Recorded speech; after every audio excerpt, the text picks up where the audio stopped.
Well, have we all got our breath back? Don't get too comfortable, there's plenty more stuff that's happened. Welcome back to part 19 with me, the Gobby Gaffer, managing Marseille over here in France. And you know how I said I'd done all my transfers early? Think again. We'd better get stuck in, I think. So just running through some quite important inbox messages, and this one tells us that we've won the title 10 times now, so we're level with Saint Etienne. Paris Saint-Germain out in front with 15 title wins. To be honest, I thought it would have been more than that for them, but anyway, that takes us up the league table, and we're now joint second. And the fans are highly delighted, and it's the first time that we've won the league since 2010. The board are also highly delighted. Although if we read the kind of the last sentence there, although the board recognise that success in the competition deserves both praise and recognition, they're hopeful that Gaffer now remains able to focus all of his attentions on ensuring the club are positioned suitably to bring continued success to the club. Well, you know what? When I make a request, why don't you accept it? Give me some more money. Make it look like you're interested. Interesting cup final result. That means we'll be playing Rennes in the Trophée des Champions. PSG have just sacked the manager. They've actually won nothing this season. They got knocked out of the Champions League as well. A nice little read there as well about Spertian, and he's won Best Player of the Year for the League One Uber Eats. 28 games, 10 goals, 7.29 rating. Absolutely brilliant player, and of course we've always known that. And a bit of personal success goes down quite nicely as well. Yep, Gobby Gaffer, Manager of the Year. It's nice to know that when the board decide that money needs spending, they will spend it. 2 million on undersoil heating. And the money keeps rolling in, 16.67 million there for winning the French League. 3.81 million for the Champions League TV money. And I've been talking about that pool of money that's divided up at the end of the Champions League season. And we've benefited from that as well. Another 9.36 million. And we're now on the 6th of August. That leaves us with a bank balance of 93 million, a transfer budget of 22 million. Yes, we'll talk about that in a second. And the wage budget, 2.4 million. Well, we're very nearly up to that figure. Okay, so I've had to make some difficult decisions in the transfer market. And one or two of the players that I had who were... like Harrit, for instance. My first season here, he was absolutely tremendous as that attacking midfielder. But he was getting on a little bit in years. And like I say, I've had to make one or two difficult decisions with players. But it has brought me money in, and I have spent that money. So I've generated 105 million in player sales. Saavedra, my DM, he was DM last season. My first season here. He was kind of a shoo-in for but he's dropped down the pecking order. So he's gone to Saudi for 3 million. Gendry, my right wing back, he was complaining about not getting enough game time, and he was, even though I was playing him, he was still on a grumpy. So he's gone to Saudi for just under 20 million. Harrit, I've just been talking about Harrit. He's gone to Saudi as well, just under 20 million for him. Erbig, because the goalkeeper situation has been a little bit of a bone of contention all season. So my goalkeeper has gone to Aston Villa for, again, just under 20 million. And the one that probably will surprise you is Adrien Bernabé. Now, United had come in for Merlin, my left wing back. They'd bid about 55 million for him, and I knocked them back. But when the offer came in for Bernabé and he wanted to go, I mean, it's just under 60 million total. Very nice money coming in. So Bernabé has gone as well.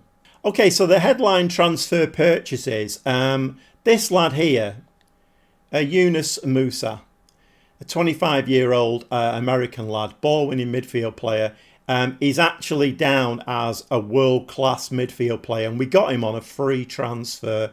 And this lad is he's going to control that midfield for us. We have quite a few lads now in the midfield who can put the foot on the ball, but also, you know, be quite useful when they get that ball. Now, I am trying to build a youngish squad here. Obviously, we do need to have experience. But with Gendry going, I decided to go in for this lad. Now, he's only 5'11", and he wants to play centre-back.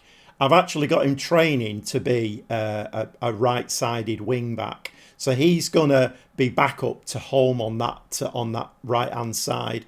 And I think this lad will develop very, very nicely. 18 million we paid for him. It's now got a transfer value of 55 million. And our record signing, 42 million for Simone Profundi, Italian 22-year-old attacking midfielder. So I think what you're going to find is maybe Spurzian dropping back a little bit. This lad's going to play further forward. We've got Eze, we've got Ibrahim, all for those positions. All absolutely brilliant players. And look at his transfer value, nearly 140 million. So we are building up a squad now of very, very highly rated players. Now, one that may well surprise you is Vitinha. And we were getting one or two offers for him. And I had a long think about this. And although he has been a regular goal scorer for us, the list came out of the predicted kind of media predictions for leading goal scorers next season. Whereas last season, he was in there. I think he was 25-1 or something like that. This season, he's not. He is getting older now. And I just thought, you know what, we've got some value. His contract was going to run out at the end of this coming season. And I thought, is he going to ask for like pots of money on a contract where he's... I mean, you can see where I'm going with this. Anyway, we've accepted an offer from Ajax. Up to 25 million we're going to get for him eventually. He is looking at a contract. He has knocked a few contracts back. So don't be surprised if he knocks this one back. But potentially a little bit more money coming in there. And if we just have a look at the squad. So we've got Amior up front. And he actually, weirdly, even though he was on loan with us for, well...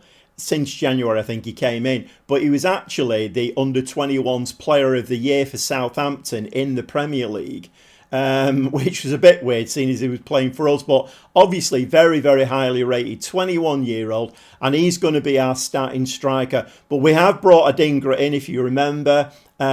All of these players that I'm bringing in, like the wingers, we're training them to be strikers now. I'm not playing with wingers. So Adingra is being trained to be a striker. So it's going to be Amior and Adingra up front. The attacking midfielders, we've got Eze, we've got Ibrahim, we've got the new lad that's come in, Profundi. So plenty of players that can play up there. Even Spurzian. I mean, I've got Spurzian as a DLP in this setup here, but he can push forward, as we've seen. That was his kind of favoured position, but I'm hoping he can drop a little bit deeper. Musa, the new lad, box to box, world-class midfielder. Hopefully he should do okay for us. I've got the young lad Moran in there. We've already seen him. His stats are looking very, very good. But he is only 20 years old, so he will definitely get some game time. But expect maybe to see Musa in there. Not quite sure yet. But we've got Boisson who can play in there. I think I've shown you these players, these young players. Boisson, and we have got 2-3 wonder kids in the team now. So 19-year-old French lad. This is the one I did speak about, remember now. He can play centre forward, but he can also play in the midfield. But weirdly, can't play that shadow striker attacking midfield. Bonkers with bells on. But looks a very, very good player. Jonas Costa, the 19-year-old Brazilian, again, he's 19, he's coming in as a 4-star. I mean, some of these lads that we're picking up now, these wonder kids, are just off the scale brilliant. And obviously in that midfield area, we've got Ketchta as well, who's still with us. So that side of the team is looking very, very good. The defence, we've got Merlin, who's still with us. United, like I say, did put a massive bid in for him, but we knocked it back, and he's not complained. So fair play to Merlin. Bitsiabu is going to be the alternate player there. At the back, we've got Silla, Baidu and Belurdi. On the right-hand side, we've got Home, and we've got this new kid, Alcalde, who will come in and once he's learnt that position, I think will be a very, very good player there. And of course, in goal, we've still got Terati, but we have this new goalkeeper in now, Restes. And importantly, French again. I'm trying to sign French players as much as I can. We brought 2 or 3 new ones in the transfer window. But this lad at 23, I think he's probably going to be a world-class goalkeeper one of these days. But then again, I did say that about Urbig, and look what happened to him. Okay, it's the day before we play the first league game of the season, and it is Havre. But the eagle-eyed amongst you there will see that we actually lost the Trophy de Champion. Yeah, that's our trophy, that. And Rennes have nicked it off us. Pesky Rennes. They're always a thorn in our side. I thought we'd overcome them. Maybe not. A 2-1 loss in that one. We've had a good pre-season though. We went to America and we had a pre-season there that was, with lots of shiny green dots. Houston was a 1-1 draw. But as we know, pre-season, it's all about fitness. Well, I think I'm going to need a bigger wall soon. The trophies are building up. And, as you can see there, we are actually now, we've won everything in France. We've won the Trophy de Champion, we've won the league, and we've won the French Cup. We've won everything there is to win in France. The only thing remaining now is the Champions League. Can we do it with Marseille? I'm still not sure, to be quite honest. You know, when you've got teams in there, the likes of Real Madrid and Manchester City, Manchester City actually sacked Pep Guardiola because they're like PSG. They won nothing last season. So Guardiola has gone. They'll be chomping at the bit to, possibly win the Champions League themselves and certainly do better than they did last season. So I still don't know whether we've got it in us to win the Champions League. But that's kind of the goal now, really, is to win the Champions League with Marseille. Or somebody else. The cogs are still whirring. We're just going to play one game today. I don't want this episode to be War and Peace. So we're going to get stuck into that Havre game. And we'll see you in the dugout for that one. Okay, it's really important we get off to a good start today. 3 points would be, what the doctor ordered. So the team is new goalkeeper, Restes in goal, back 4 of Merlin, Silla, Baidu and Home. Very familiar with that back 4. Musa is going to drop to the ball-winning midfield player role. And we can move him around, obviously, as you've seen. Spurtsian is going to be the DLP. We've got the new kid Boisson as like an attacking central midfield player. 2 in front of them is Eze, back from injury now. Hopefully we can keep him injury-free for the season. But I'm just hoping he doesn't end up injury-prone. Ibrahim, the young wonder kid, is going to play shadow striker, and Amior up front as the advance forward. Nearly half an hour on the clock, and we get our first highlight. It's Havre with the ball. And I don't think this lineup that I've put out today is my strongest lineup, but a couple of our wonder kids have been playing internationals right through into August. So they are very, very tired. We're going to have to feed them in gently and not put too much pressure on them. Holmes, some nice work on that right-hand side. Baidu now feeds the ball to Boisson.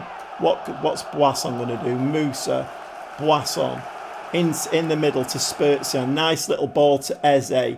The ball, there's a player free on your left-hand side. That's the one. Merlin now. We've seen what Merlin can do with this ball on this left-hand side. Whips the ball in, and that gets easily taken out by one of their central defenders. But we've still got the ball. Musa now. Musa plays a nice ball there to Home.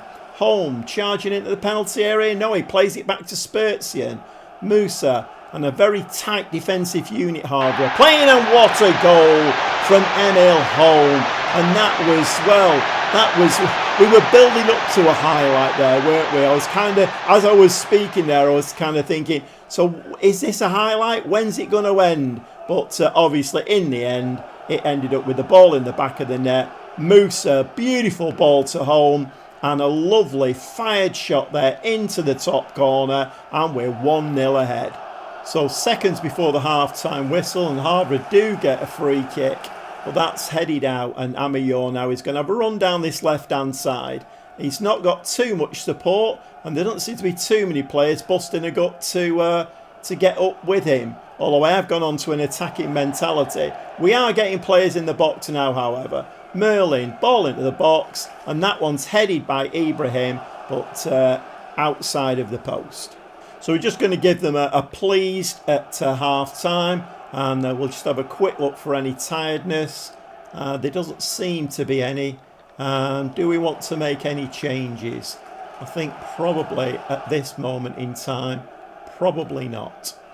So 51 minutes, back with another highlight. Spurzian dictating the play in the middle of the park. Silla to Baidu. Our wing backs are very, very high here. Amior. And Amior makes a real hash of that.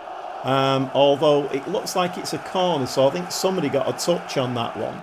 But we do need Amior to hit the ground running. Remember, Vitinha looks like he's on his way out of the club. Home to Merlin. I mean, this 21-year-old we've got as a striker looks the business. He certainly is a very decisive striker. At the moment, not seeing it, not in this game anyway. Spurzian, ball forward to Home, and Home's tame header ends up in the arms of the goalkeeper. So I'm not quite sure where this highlight is going.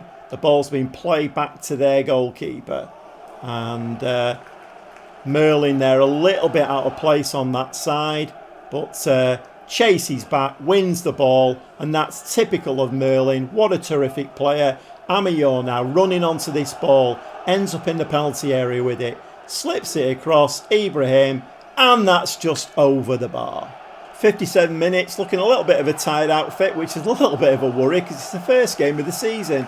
Dingra comes on up top. Let's have a look at Dingra in that advanced forward role. Lafont, Sands and Moran all coming on in midfield. So 10 shots, 4 on target, XG of 1.39. We're doing okay in this game, but I'd like to see us nick another goal. 75 minutes, and we are going to go to our number 2 tactic. And I'm just wondering whether we should I think we're going to bring Schneider on for Silla in the defence. It looks like we are going to have to try and hold on to this 1-0 lead. Whether we can do it or not, I don't know. Well, not the most convincing of performances there, but we do get the 3 points. And I think we're just going to give them a pleased on that one.